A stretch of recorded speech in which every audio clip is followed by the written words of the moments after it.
Hello everyone, this is a test really to see if we can deliver lessons via video. So what we're going to cover today is our special study area spectatorship for our films La La Land and Francis Ha.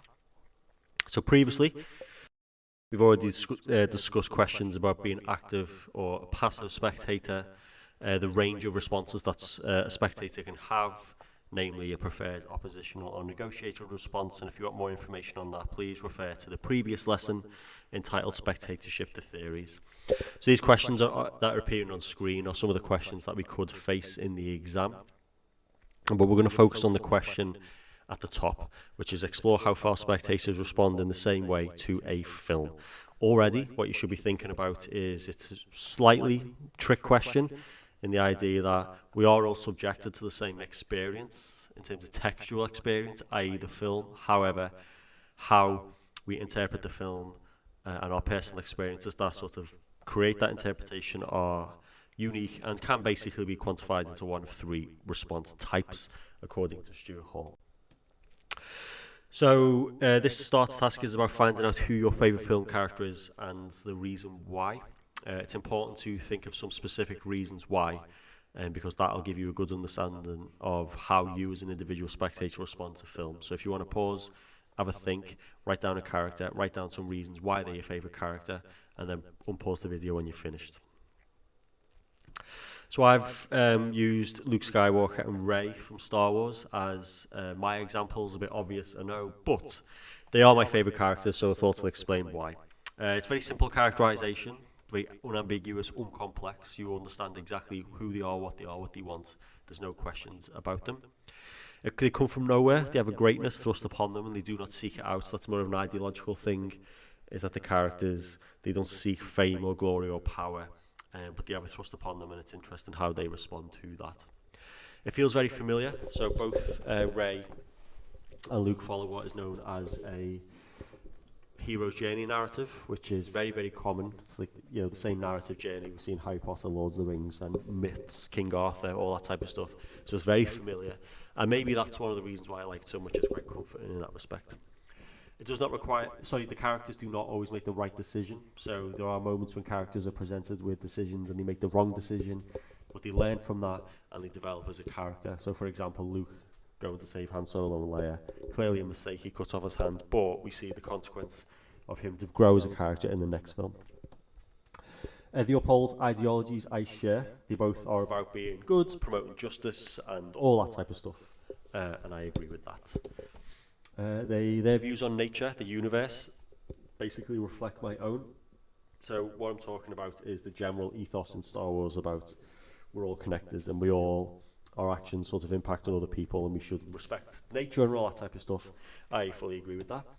It exists within a favourite genre of mine, so it comes down to personal tastes. I really like this genre, sci-fi, fantasy, and it's no surprise that my favourite characters exist within it. Great costumes, lightsabers, they're great.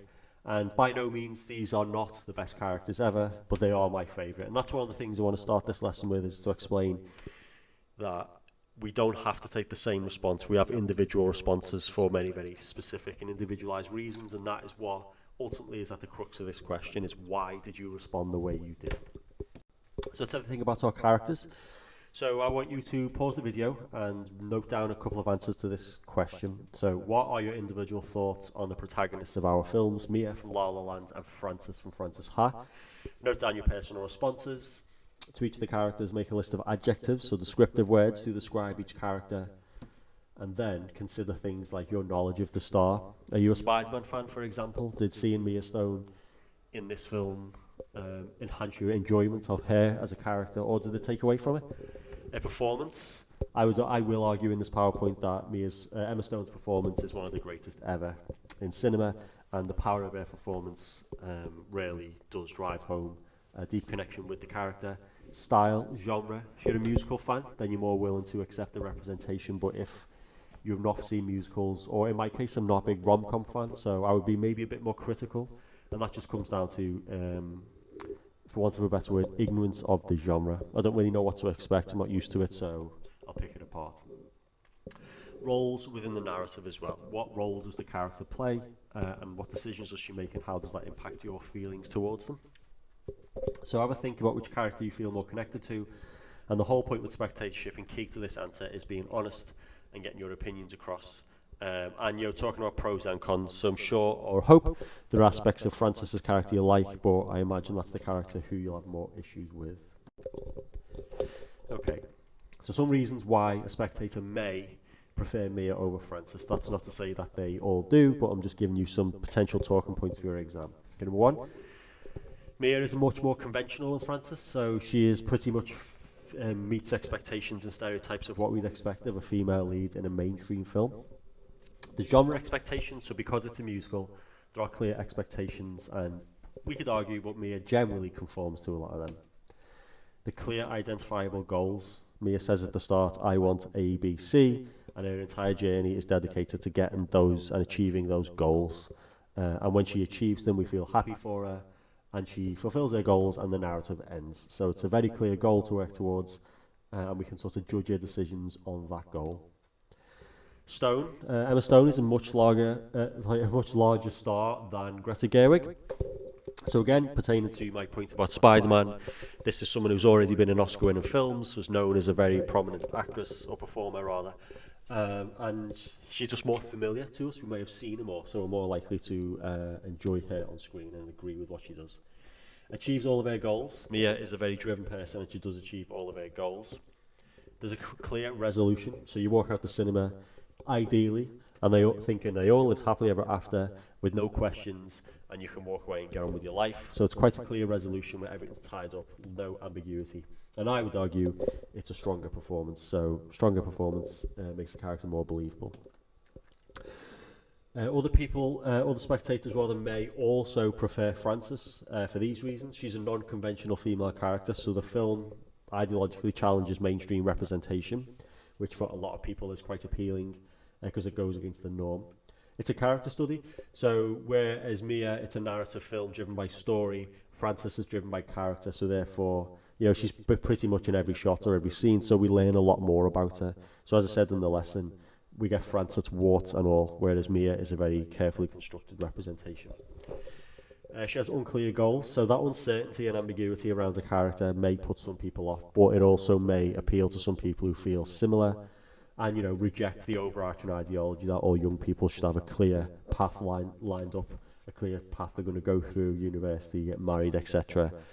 Some people may find that liberating, that we haven't got that. Stone is already said that one. Seeks platonic female relationship. This is very interesting. So for a lot of audience members, they may find it odd or unfamiliar, and again, it comes to that down to ignorance, really, unfamiliar representations of women when they're not just pursuing a romantic relationship with a man. In this film, Frances is talking about or seeks a relationship with her friend, a platonic relationship with another woman, and that is very, very refreshing for a lot of audiences, potentially. We have an ambiguous ending, so it allows the audience to become more active and fill in the blanks. What happened to Frances afterwards? Did she ever achieve her goal? Did she ever, you know, become dateable after being undateable? So some people find that very appealing, but other people may be put off by that, and some people just do like a very coherent but also a cohesive experience that has an ending. And I would say a slightly weaker performance, but I would not say that's a weak performance. I think Gerwig is great, but, you know, the way we've studied this and contextualized it, we are effectively comparing them. Back to active spectatorship, the ambiguous ending means that for some audience members, they enjoy filling in the blanks and not knowing, but for others, they may walk out the cinema annoyed because they haven't got a clearly nice wrapped up narrative ending. So the reason we're talking about this is because we are talking about cognitive theory, which is about basically, it's for all intents and purposes, it's the spectatorship theory that you're going to use in your exam, along with Richard Hall's encode decode model. Okay, so this basically, when you watch a film, there are 3 stages of identification you go through, and if you tick the box for all 3 and identify with a character, you are going to take a preferred reading. If you align and don't have allegiance, you're probably going to take a negotiated reading, or if you don't, you know, if you don't conform to recognition, alignment, or allegiance, your response is probably oppositional, and the next bit of the video will explain that. Okay, so the protagonist is a key person within the narrative, and their job is the active agent within the story, and they propel the narrative towards resolution. They're the character who face the most obstacles, and it's the protagonist who's basically, tries to overcome these obstacles, makes decisions that we judge, and that defines how well we relate to them. The protagonist makes key decisions throughout the narrative and experiences the consequence for those decisions, and that's a very important point for later on. And as spectators, we are constantly evaluating the morality of the protagonist's decision, and our own evaluation of them is what drives our response to them. So, for example, a character may promote ideologies that you believe in, and you're likely to agree with that. But then later in the film, if they disregard those or change their viewpoints, you may break that connection with the audience. Or you may reinforce your connection depending on the decision. And this is the key point. This comes down to you and your individual response. Okay, so the first stage is recognition, or another way to understand it is identification. So what that means is that we as an audience, we recognize or identify aspects of the character and the world they're in, and we try ideally to build a connection with those characters. So the spectator is given time to recognize aspects of the protagonist we can identify with, and generally this takes place in the first couple of minutes. We see the characters, and some factors include performance. It's got to be a good performance, and also the star. I said before in class, I can't really do anything. I can't watch films with Will Ferrell, but other performers. I'd say Joker, for example. I'm a big Joaquin Phoenix fan, so I can overlook the flaws and issues I had with the film and just enjoy his experience. So it sort of, covers over the cracks, so to speak. Character types. You may like certain characters, or they may not be a character that you like. So if you realise the character is quite stereotypical or archetypical, that can put you off because it lacks creativity, basically. Genre and narrative, there you go. There are certain character types associated with the genre you may like or not like. The use of key elements, so how they're framed, shot, dressed, etc., what they say, how they perform. Representation's a big one. So do you agree with the representation of the character, whether that be from, an ideological perspective of gender, ethnicity, sexuality, nation, whatever that may be? Do you agree or not? Or how far do you agree is a more accurate way of talking about it, and how far you agree will basically determine how far you align with the character. And morality, this is a key one, and the most important one is that we basically judge the moral decisions of the characters. So for example, if a character, there's a video I'm going to send you after this PowerPoint, but basically there's a video that explores the difference between Rey from The Force Awakens and Jyn from Star Wars Solo film, what's it called, Rogue One. And basically, it shows that Jyn does not make any decisions and has, these missions thrust upon her. She's like a passive participant in it. And the difference, and that film for me, at least personally, fell a bit flat because of that. I never quite could put my finger on it until I watched this video. I was like, oh yeah, that's why. I don't really connect with Jyn. But Rey, one of my favourites ever. If you watch The Force Awakens, you realise that we get to watch her for 6 minutes make decisions, and we judge her on those decisions. So when she's offered food, which would help her sustain her life for months and months and months, to give up the robot, BB-8, you think logically give up the robot, but she doesn't. She makes a moral decision. She makes a selfless decision to put the food away and protect the robot. And for a lot of audience members, we give Rey our alignment because we agree that she's done the right decision. She's a good person. And that is very important. Do you agree with the choices of the character? That's a big question to ask yourself. So this information is just for you to pause the video, have a little look at, and it just sort of explores some of the points I've already made, so I'm going to move on. But if you want to look at it, please feel free to pause. Okay, so empathy and sympathy. Depending on how we respond to a character and whether we feel empathetic or sympathetic can drive our response moving forward. So I would suggest watching the Brené Brown video on empathy. The screenshot is there. If you type that phrase into YouTube, you'll find it. It's a 3-minute video, and it explains the following. Sympathy is basically recognizing what others are feeling and feeling pity or sorrow for their misfortune, and it's usually expressed with, I can imagine how you feel. In the video, Brown makes the great observation that sympathy is something that will drive a disconnection between people, whereas empathy, which is an understanding of what others are feeling because you've experienced it yourself and you can put yourself in that position, expressed as I know how that feels. Brown says empathy drives connection. So if you watch the video, it'll explain it. But for example, I have a fear of dogs. So if someone else shares that fear, if I express that I'm afraid of dogs, that person is not going to tell me yeah, well, it's all right. They're not that bad.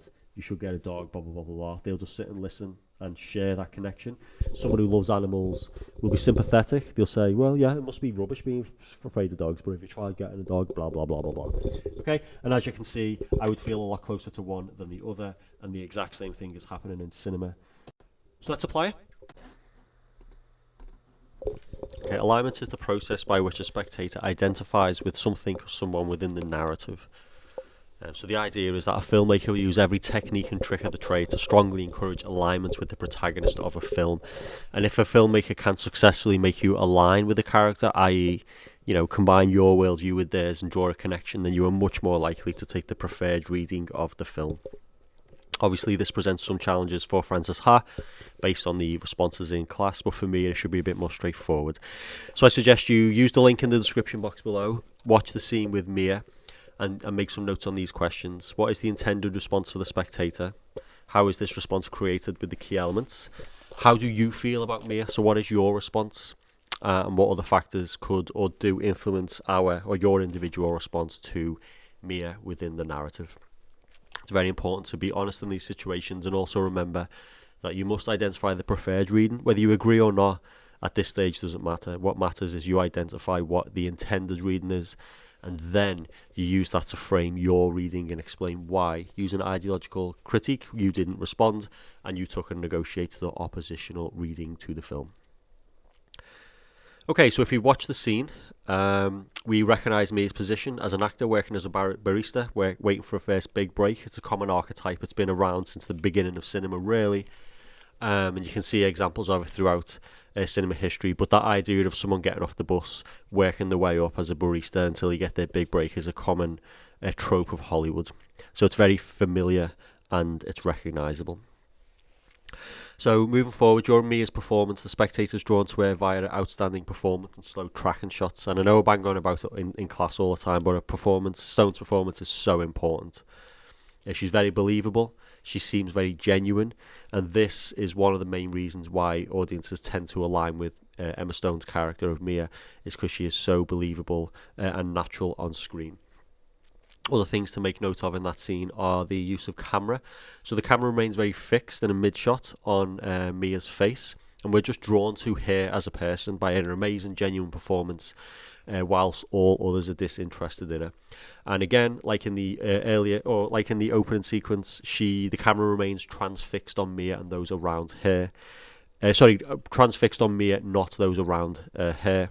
So we remain with her in this moment, and we are designed to share that feeling of feeling, disregarded, disrespected. It's mortifying for her, clearly, but she puts on a brave face, and these things can only endear Mia to the audience. I think it's also important to note out that in maybe a more conventional mainstream film, we would get reaction shots of the people who interrupt her, or we would get that experience, but we don't. Chazelle is just trying to make us experience the moment directly with Mia. Okay, so as we move forward, the spectator is actively encouraged to experience this moment with Mia and empathise on an emotional level with her. So we learn quite a lot about the character. We learn the challenges she faces, how she reacts to rejection. We realise how resilient she is, and also it's important to understand that Emma Stone's performance and the way she looks, she's got very, very large expressive eyes, and Chazelle uses that to convey emotional meaning or an emotional expression to the audience in ways an audience can sympathise. Okay, so we're going to do the same task looking at Frances Ha and its opening sequences. So again, pause the video, watch the extract in the link description below, make your own notes on the intended response. Again, the intended response, how this is created, and how do you feel about Frances, and what is your response to her character. So again, what is the intended response first of all? Whether you agree or not is largely irrelevant at this stage. What do you think what do you think Baumbach is trying to convey? Okay, so the film opens with a montage showing Frances and Sophie at various locations in New York. Instantly, this is like an industry point as well as a spectatorship point, is that as an audience member you are shown a different representation of women and New York, and we should pick up on that straight away, and that should frame our response. So the idea is that the preferred response is wanting a non-mainstream film preferred response is to demonstrate how mainstream films, narrowly represent women and certain locations, so it's a different expectation is being created. So the idea is that this film is not designed to mainstream audiences, it is designed for art house or indie film audiences who actively pursue and seek out new experiences, not to passively have the same experience regurgitated like in mainstream. So we see female relationships are central to narrative, which feeds into what I've just said. And we also learn about Frances, and the preferred reading is that she's playful, quirky, carefree, fun-loving, socially awkward. She does not take herself or others too seriously, and you can use Frances to... It reflects back on how seriously those around her take life in certain situations that may ultimately be meaningless to a lot of people. So whether you agree with this reading or not, again, largely irrelevant at this stage. This is the intention, and you need to identify that in your essay and then explore alternative ideological readings and responses to the film.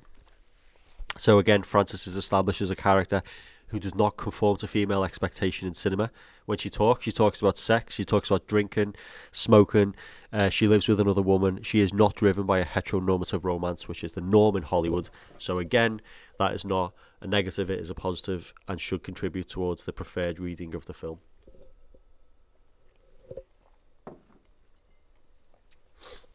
I'll stress if there's any pauses in this narration, it's because I'm just waiting for the PowerPoint to catch up. But in these opening scenes that we do see quite a lot of independent cinema techniques as well, so you may want to have a look into that. Long shots, quite observational. It doesn't seem to be driving a story the same way La La Land does. Every shot has a very specific purpose, whereas in Frances Ha it's more of an observational approach, and the idea is it's reinforcing realism as opposed to fantasy in La La Land. And again, it depends on what you want going into the theatre, what type of experience you want. That is going to drive your response to the film.